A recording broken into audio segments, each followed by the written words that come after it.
From what I've gathered and from the research I've done, the Raleigh Speedway pretty much was in this vicinity, and was, I guess you could say, it was parallel to this street, which is Tar Hill Drive here in Raleigh.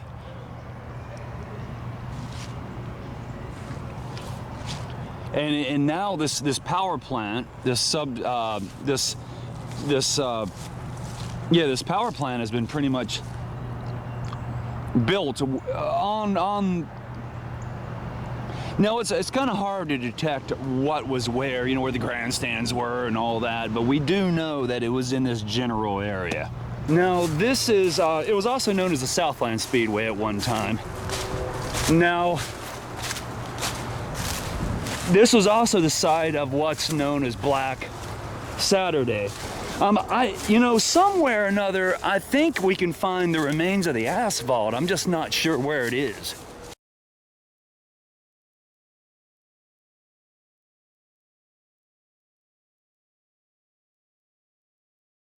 Now, on September 19th, 1953, Bill Blevin's car was having some issues. It stalled out once, and then it stalled out a couple of times, and it was able to get a push from a push truck, and they were able to re-jump, you know, obviously, and get it started.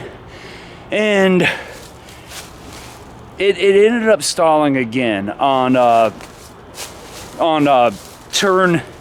turn 2, I think it was. I could be wrong on that, so don't hold me to that. But nevertheless, fans were trying. There was a few fans that noticed, and they were trying, because back then the track was not it wasn't lit like it is. You know, of course this is the 50s, so technology wasn't up to par like it is now. Fans were trying to yell at the flag man and let him know, like, look, these, you know, cars behind him are coming full speed ahead, and this guy is, you know, he's stopped on the track, and he's, you know, about to get plowed into.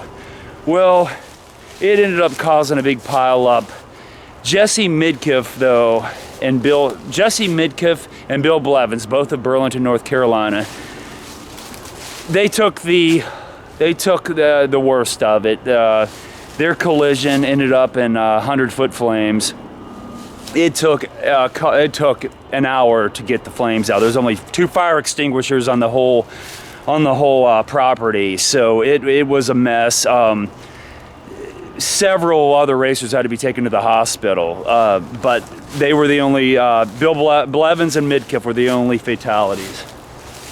And just, yeah, it was a really sad ordeal. That's why they call it Black Saturday. It was sort of the death of the track.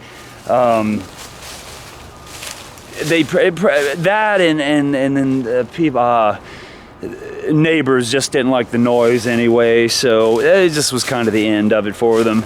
By 1959, it was totally a total dead track.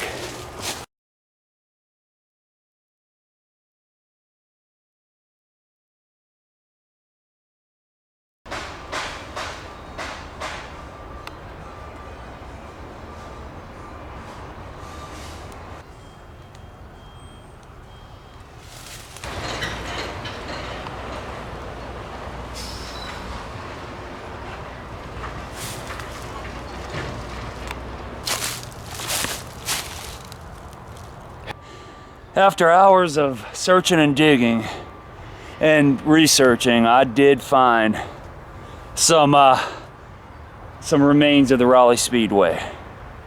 Look at this. Baby.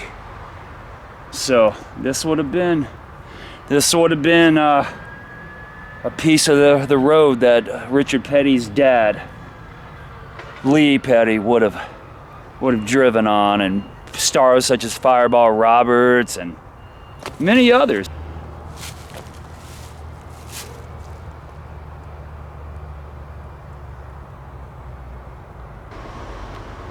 Okay, as I'm searching, I'm coming up this little embankment. See, that would have been, I'm trying to kind of study that, like it would have, we found that little stretch, or we found that little So we found that little stretch over there, and I'm trying to figure out how this would have worked. Like, I think this would have been maybe the first turn. Like, maybe the flag stand would have been in that, like, sort of parallel to this, to the power station. I'm just guessing. I'm just guessing. But look, I've been finding pieces of asphalt.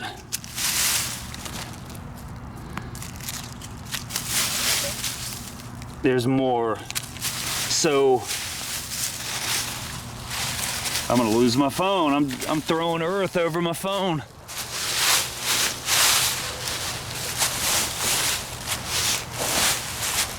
Yeah, there's little pieces. Yeah, there's more. There's more asphalt.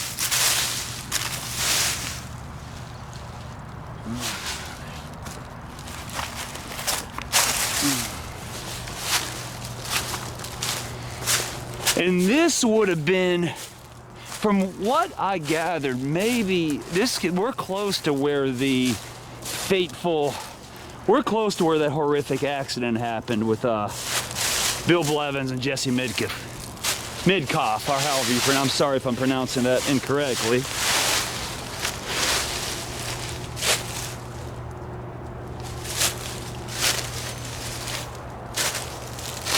But if I find any more, I'll let y'all know. But I was just glad to unearth a little bit of this, and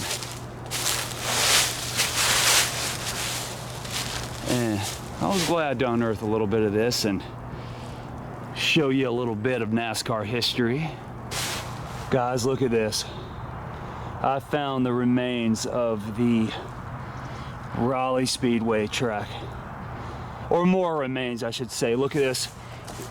You can, I heard, I started scraping. Hey, that's why you never give up. Look at this. So awesome. This would have been where they, this probably would have been the curve because of that embankment. The guardrail. Sure, there was a guardrail. Ugh, guardrail right there. And they would have, and that's probably it. Yeah. See it, you know, it come through there. It was an oval, so like I said, it's sort of in front of the power station, so that's kind of how that works.